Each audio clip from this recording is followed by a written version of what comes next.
नमस्कार दोस्तों, आपका बहुत बहुत स्वागत है। आजकल ग्लोबल इकोनॉमी के अंदर बहुत कुछ हो रहा है और बहुत तेज़ी से घटित हो रहा है, जिसका इम्प्लीकेशन जो है वो ना सिर्फ ग्लोबल इकोनॉमी में पड़ रहा है बट इंडिविजुअल स्मॉल कंट्रीज़ में पड़ रहा है, फर्म्स में पड़ रहा है, एमएनसीज़ में पड़ रहा है। और जिस तरीके से कोविड पेंडेमिक ने दुनिया की अर्थव्यवस्था को धराशायी कर दिया है, चाहे फिर वो अमेरिका हो, चीन हो और यहाँ यूरोपियन यूनियन हो और यूके हो। और अब यूरोपियन यूनियन जो है आपका, जिस तरीके से इनका जो ट्रेड कमीशन है, जो आपका ये लीगल एक्शन लेने जा रहा है यूके के अगेंस्ट में पोस्ट ब्रेक्जिट जो कॉम्प्लिकेशंस आई हैं, जिस तरह से वहाँ के जो प्राइम मिनिस्टर जॉनसन है उनका एक अग्रेसिव नेचर रहा है, अग्रेसिव बिहेवियर रहा है, पास्ट प्राइम मिनिस्टर्स का क्या इसमें रोल रहा है ब्रेक्जिट को लेके, और ट्रेड यूनियन एग्रीमेंट के खिलाफ ये लीगल एक्शन होने जा रहा है।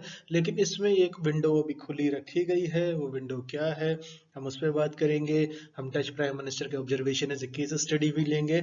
हम इन सारी चीज़ों का विस्तृत एनालिसिस करेंगे। इसके बाद स्टॉक मार्केट में जिस तरीके से जो पाउंड की हालत जो थोड़ी पतली हुई है डॉलर के अगेंस्ट में, हम उस पर भी बात करेंगे। तो बहुत कुछ है इस लेक्चर में और ग्लोबल इकोनॉमी के ये पर्सपेक्टिव से बहुत मायने रखता है, और खास करके हिंदुस्तान की इकोनॉमी के लिए भी ये मायने रखता है, क्योंकि इंडिया और यूके का ट्रेड एग्रीमेंट काफ़ी चीज़ों पे हुआ है, उसमें काफ़ी कंसेशंस हैं। मैं उस पर भी वीडियो बनाता हूँ, तो आप इसको प्लीज़ सुनिए। चलिए इसको आगे बढ़ाते हैं। इसमें जो सबसे महत्वपूर्ण जो बात आ रही है, अगर हम इसको बिल्कुल सिलसिलेवार तरीके से हम इसको शुरू करें, तो इसका जो पोस्ट ब्रेक्जिट एग्रीमेंट जो है, इसका लीगल एक्शन जो है यूरोपियन यूनियन ने लॉन्च करने की बात कही है। और इन्होंने 1 अक्टूबर को ये कहा है, जिससे ये एक तरीके का जो अर्लियर जो इनकी डाइवोर्स डील, एक तरीके से उसको बहुत फेमसली कहा गया था इनके बीच में, यूरोपियन यूनियन के बीच में डाइवोर्स हो गया, टर्म्स ऑफ एग्रीमेंट सब तय हो गए हैं। और जिस तरीके से प्राइम मिनिस्टर जॉनसन ने री इलेक्शन के लिए जिस तरीके से इसको एज अ टूल यूज़ किया था, उसमें काफ़ी अग्रेसिव पॉलिसी थी, दो दो प्राइम मिनिस्टर को चाहे वो अपनी कुर्सी छोड़नी पड़ी थी इसके लिए। तो बेसिकली इसमें जो ये इतना कुछ हुआ था, अब ये लीगल एक्शन की तरफ बढ़ गए, क्योंकि काफ़ी मुद्दों पे चीज़ें सॉल्व नहीं हो पा रही। और वो मुद्दे क्या हैं, चलिए उनको तफसील से जानते हैं।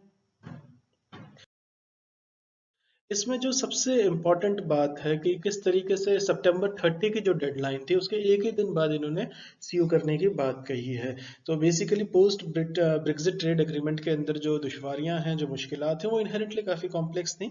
अब उसको लेके जिस तरीके से ट्रेड है, जिस तरीके से ब्रेक्जिट अगर ने इसको मजबूर किया है, एक तरीके से प्रॉम्प्ट किया है इस एक्शन को, कि 7,500 जो जॉब्स हैं और एक $1.6 ट्रिलियन, क्या कह रहा हूँ मैं, पाउंड नहीं कह रहा हूँ, $1.6 ट्रिलियन जो हैं वो यूके इकोनॉमी को लीव कर जाएंगे।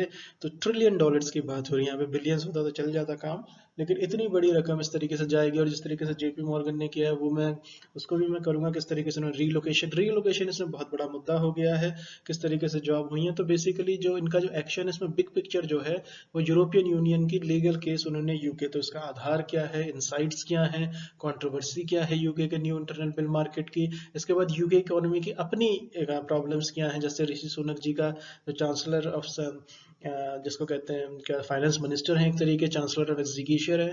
तो उन्होंने जो ऋषि सुनक का जो विंटर प्लान काफ़ी हेल किया गया, वो मैंने कल ही उसको पोस्ट किया है, प्लीज़ देखिएगा उसे भी। तो इन सारी चीज़ों के मद्देनजर किस तरीके से यूके इकोनॉमी जो है वो इस चैलेंज को एक्सेप्ट करेगी। एक विंडो बहरहाल खुली रखी है यूरोपियन यूनियन ने, गुंजाइश है इसमें कि रिजॉल्व हो जाएगा बातों से। लेकिन अगर नहीं होता है तो ये मामला लीगल एक्शन के लिए जाएगा, और इसमें हैवी पेनल्टीज है। लेकिन उसका फ्लिप साइड ये है कि इसमें जो है काफ़ी वक्त लगता है। चलिए इसको हम आगे पढ़ते हैं।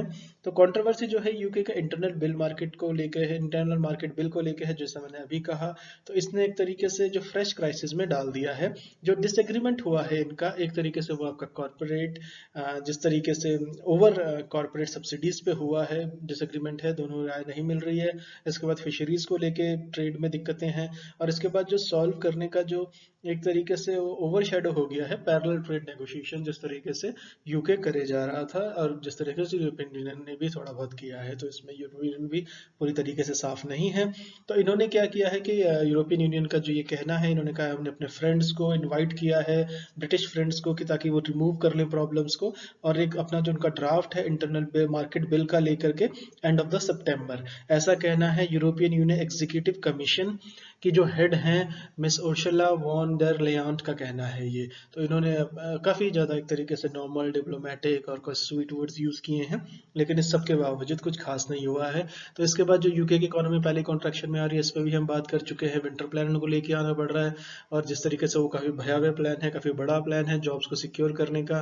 और मैंने कल ही जिस तरीके से अमेरिका में 32,000 जॉब्स की जो कट थी अल्टीमेटम, उस पर किस तरह से जिस तरीके से काफ़ी कंसर्न जताया जा रहा है हर तरफ से, सेनेट हो, कांग्रेस हो, ट्रम्प एडमिनिस्ट्रेशन हो, व्हाइट हाउस हो, कोई भी हो।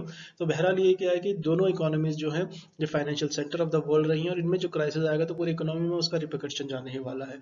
तो वे क्या है, फॉरवर्ड क्या है, यूके क्यों नहीं यील्ड कर रहा है, बेसिस क्या है लीगल एक्शन का, और पॉसिबल ऑप्शंस क्या हैं, चलिए हम इन सब पे बात करते हैं।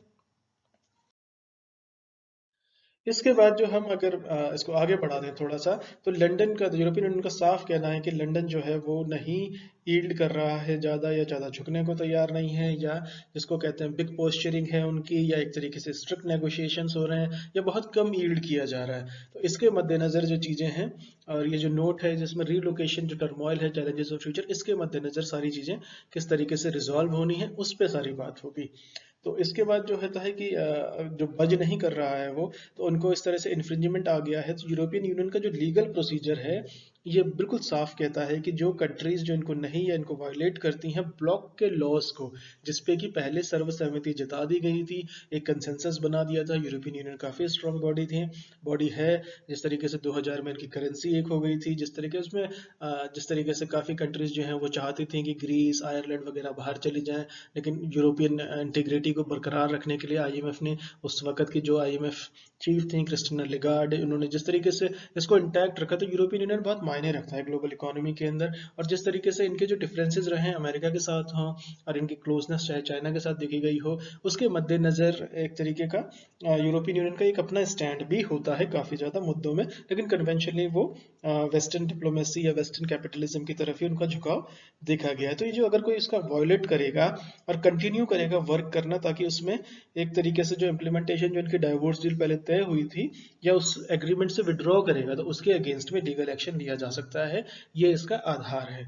तो इसके बाद जो होता है, लेकिन इसके साथ साथ उन्होंने ये कहा है, जिस तरीके से मैंने बताया, उनको जो हेड है उर्सुला वॉन डर लेयन, उन्होंने ये कहा है कि इनके पास जो है 1 महीना था रिप्लाई करने के लिए कमीशन के फॉर्मल लेटर को, जो उन्होंने कंप्लेन की थी, और इसके बावजूद इसको ज़्यादा टाइम दिया जा रहा है।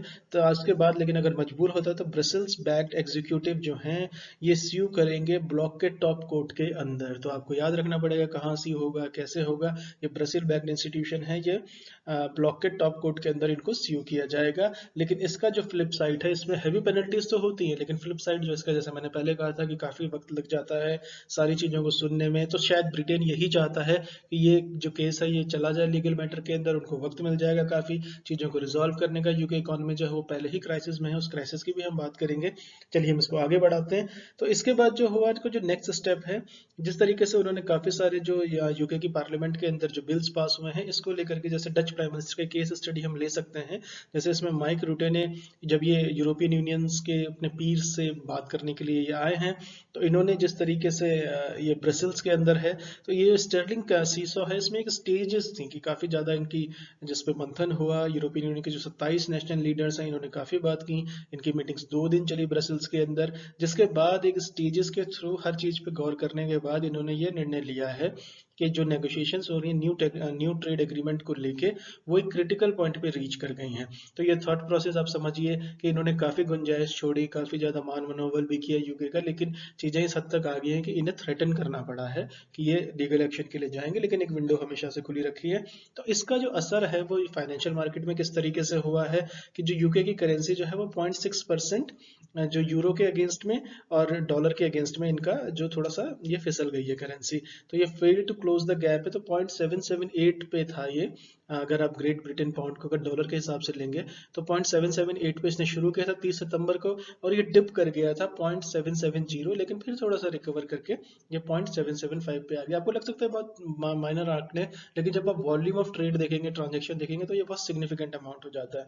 तो यूके ऑफिशियल जो है अभी 0.2% का डिक्लाइन ये शो कर रहे हैं। तो यूरोपियन ऑफिशियल ने कहा है कि अभी हमें ऑप्टिमिज्म की उम्मीद है, लेकिन यूके, मेरा ख्याल है, मेरा पर्सनल ख्याल पॉसिबल है कि यूके चाहता है कि ऐसा चला जाए, और ये इसके बाद जो रिजॉल्व होंगी चीज़ें उसमें वक्त मिल जाएगा। और इसका जो इमीडिएट इम्पैक्ट है वो ये है कि जॉब्स पे बढ़ेगा। तो इस एक्शन के अनुसार जो फाइनेंशियल फर्म्स है वहाँ की, यूके की, तो उन्होंने करीब करीब ये शिफ्ट करनी है 7,500 एम्प्लॉयज़ को, और जिसको कहते हैं कि डॉलर 1.6 ट्रिलियन, या पाउंड में अगर हम इसको लें तो 1.2 ट्रिलियन पाउंड्स जो हो जाएगा, ये एसेट जो होंगी ये यूरोपियन यूनियन को हैंड ओवर हो जाएंगे एक तरीके से अहेड ऑफ ब्रेक्सिट। तो ये लाइकली जो चैलेंज होगा ये काफ़ी होने वाला है। तो जैसे ईवाई बहुत ज़्यादा रेप्यूटेड है, इन्होंने कहा कम से कम 400 रीलोकेशंस होनी है जो पास्ट एक महीने के अंदर अनाउंस हो चुकी हैं। तो ये एक रिपोर्ट थी जिन्होंने 222 फर्म्स को, ये लार्जेस्ट फाइनेंशियल फर्म्स को ट्रैक करती हैं ऑर्गेनाइजेशन, और सिग्निफिकेंटली ऑपरेशन ये देखती हैं यूके के अंदर। तो ब्रिटेन ने जिस तरीके से वोट किया था ब्लॉक को लीव करने का, ये इंपॉर्टेंट है, कब किया था 2016 के अंदर। उसके बाद प्राइम मिनिस्टर जो थे इनके, उसके बाद जैसे थेरेसा मे के साथ जो कंट्रोवर्सी हुई थी, और जिस तरीके से उन्होंने अपनी कुर्सी छोड़नी पड़ी थी, उनके जो प्रोसीजर रहे हैं, तो काफ़ी कुछ इसमें हुआ था। और जो फाइनेंस इंडस्ट्री का था, और इसमें ये भी देखा जाए कि जो उनके एल्डरली पॉपुलेशन थी उसने वोट किया था एग्जिट करने को, और जो उनके यूथ पॉपुलेशन था वो चाहता था यूरोपियन यूनियन में बना रहे। तो बहुत माइनर सा डिफरेंस था, लेकिन ये है कि ये फिलहाल हो गया था। लेकिन ये 2016 में हुआ था, उसके बाद से कॉम्प्लिकेशंस लगातार बढ़ी हैं।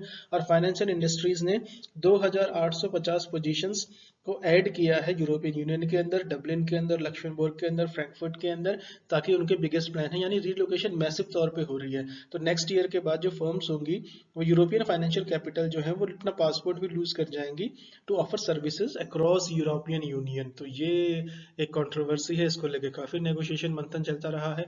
और जिस तरीके से यूके पार्लियामेंट के अंदर रिसेंटली मैंने कहा था, उसे ऋषि सुनक का जो मॉडल है, जो विंटर प्लान वो लेके आए हैं, किस तरीके से रीलोकेशन, किस तरीके से उन्होंने जॉब्स को बचाने के लिए सब्सिडाइज करने का प्लान दिया है। और ये बहुत एक तरीके से पूरी दुनिया के लिए गाइडलाइन है कि जब उन इकोनॉमीज पे प्रेशर आता है तो वो किसी भी हद तक जाएंगी, कोई भी सोशलिस्ट पॉलिसीज को अपनाएंगे। वो जिंदगी भर कहते रहेंगे सोशलिस्ट डर्टी वर्ड, सोशलिज्म नहीं होना चाहिए।